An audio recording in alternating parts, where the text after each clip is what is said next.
In 1609, a Dutch ship, the Red Lion, arrived in Hirado in northwestern Kyushu.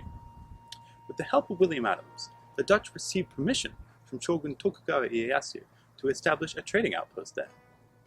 Being the first Europeans Adams had come into contact with, outside of his own Dutch crew and the Spanish and Portuguese already in Japan, Adams leapt at the chance to help this new Dutch East India Company become established.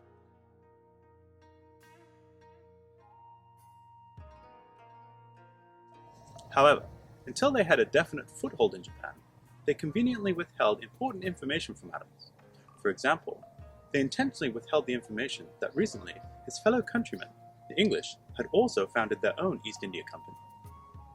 The Dutch waited 2 years until 1611 before letting that information be known to Adams, in order to take advantage of his Japanese linguistic prowess, his prestige at court in Japan, and the vast favor he held with Shogun Tokugawa Ieyasu.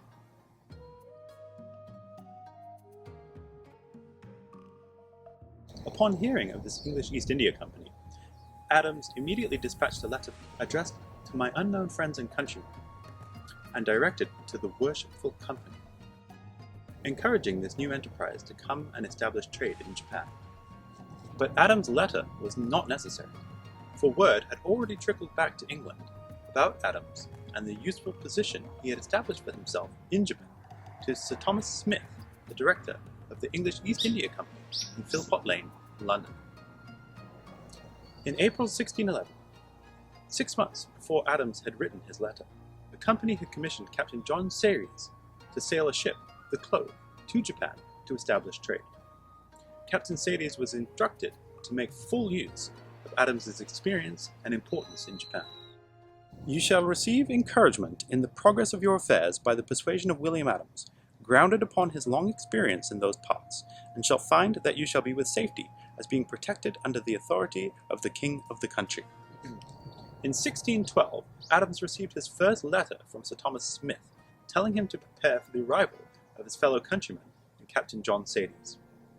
Adams immediately wrote to Augustine Spalding, the English Cape merchant in Bantam, Java, near present-day Jakarta, Indonesia, where there was already a sizable European trading community in the Spice Islands.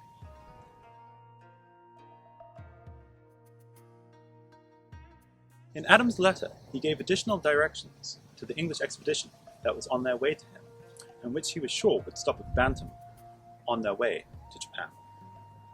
Adams knew that when the English party arrived in Java, they would immediately be directed to Hirado.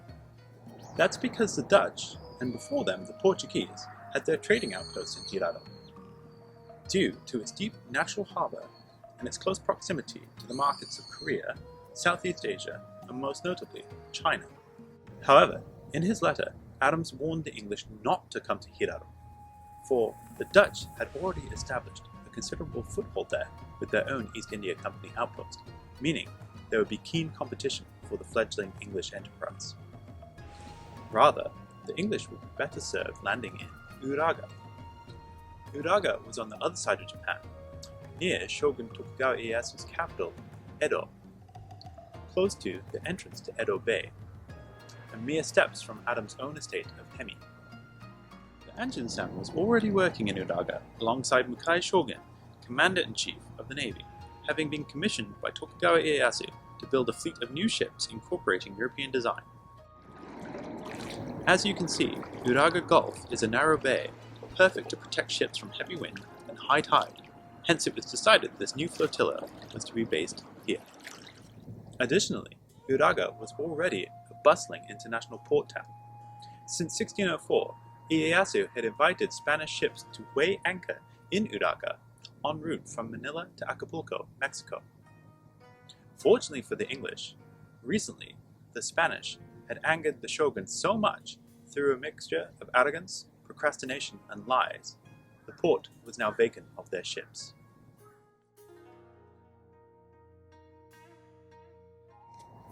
This was a stroke of good fortune, for Uraga was the gateway to the giant market of Edo.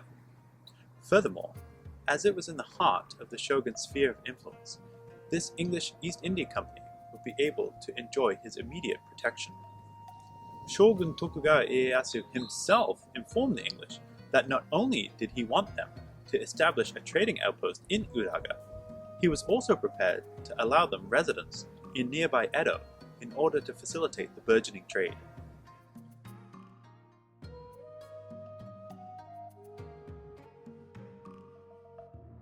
When Captain Sades landed in Japan, he arrived, as William Adams had anticipated, in Hirado. Adams made haste to get to Hirado as quickly as possible, for custom stated that in order to acquire trade concessions for the English, Captain Sades would have to present himself and gifts to the Shogun. Adams safely escorted Captain Sades through Japan to see the Shogun. On the journey, he took Sades to his estate in Hemi and proudly showed the potential of Uraga to the captain, championing its strategic location and many benefits. Sades had to admit it possessed a very good harbour for shipping, where ships may ride as safely as in the River of Thames before London, and the passage thereto by sea very safe and good, so that it will be much better for our ships to sail thither than to Hirado, in respect that Uraga is upon the main island, and Hirado is distant from Edo, the chief city, by 14 or 15 leagues. Hirado was a small and geographically isolated port city, whereas Uraga was a safe harbour in the heart of the Shogun's empire, on the doorstep to the Anjin-san's domain, and within touching distance of the giant market of Edo. It seemed clear to all that the new English East India Company factory must be established in Uraga. Captain Sades, however, incomprehensibly went against all wisdom, advice, and even the explicit instructions of the directors of the English East India Company in Philpot Lane, London, who had suggested that he follow whatever William Adams advised, and bafflingly decided that the English East India Company factory be built in Hirado. Hirado was a fine port and important maritime center. However, it was located in an isolated part of Japan, hundreds of miles from the important political and commercial metropolises of Osaka and Edo, and was already populated by the very successful Dutch East India Company traders. Why then did Captain Sades choose Hirado? Unfortunately, from the outset, Adams and Sades did not get along. Adams found Sades aloof, arrogant, and foolishly stubborn. He would not listen to Adams' advice on the intricate protocol of behavior expected of gentlemen in Japan. The detailed levels of politeness, customs, and etiquette Adams had spent years adopting and adapting to were often shunned by Captain Sades, or followed begrudgingly.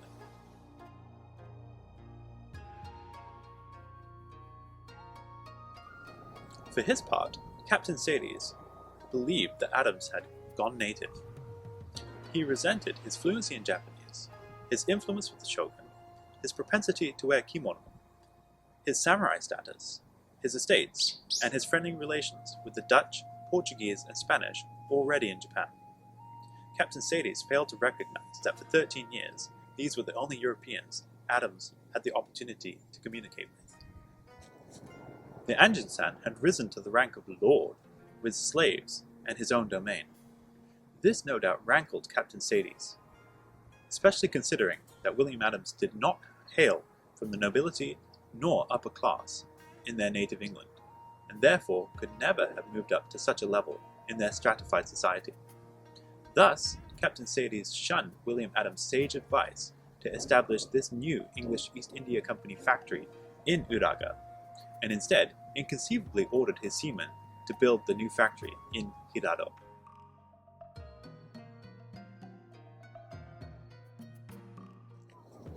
Unfortunately, due to Captain Sades' unwise decision, for 10 years English were doomed to languish on Japan's commercial frontiers, unable to secure access to Japan's major markets. Worse, the little merchandise that was brought on the Clove, as well as 2 subsequent English East India Company ships that arrived later, was already in Japan in abundance. Dutch imports had flooded Japan with pepper and woolens, which constituted the main part of their cargoes.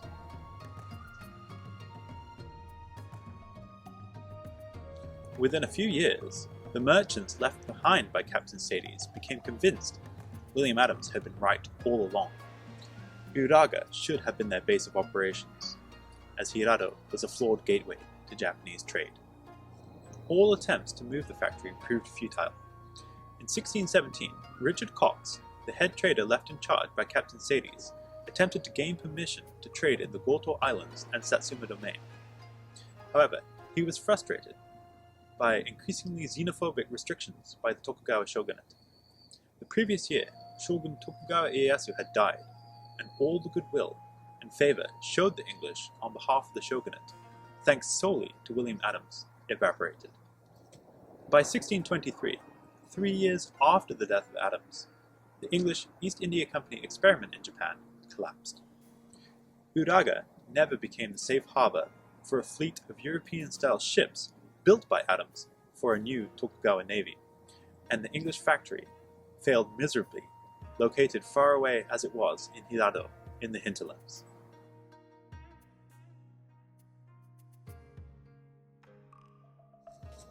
And here, as we look out over the harbour where William Adams implored Captain Sades, one can only imagine the naval and trading successes that may have transpired between the British and Japanese had petty personal enmity not stood in the way. Rather than 250 years of sakoku, close-country isolation, Japan may have had a European-style navy as far back as the 1600s, no doubt entirely changing Japan's interaction with the world and the course of history to come in the centuries that follow.